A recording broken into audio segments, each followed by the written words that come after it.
બામણગામ નજીક આઈસર ગાડીને ટ્રક વચ્ચે અકસ્માત, ચાલકને રેસ્ક્યુ કરાયો। વડોદરા જિલ્લામાંથી પસાર થતા રાષ્ટ્રીય ધોરીમાર્ગ નંબર 48 પર આવેલા કરજણના બામણગામ નજીક આઈસર ગાડીને ટ્રક વચ્ચે અકસ્માત સર્જાયો હતો।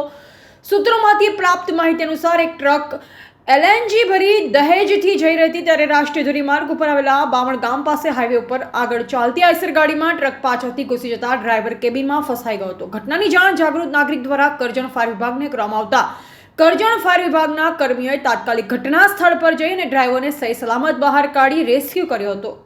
રિપોર્ટર સફીક બાપુ, આમોદ।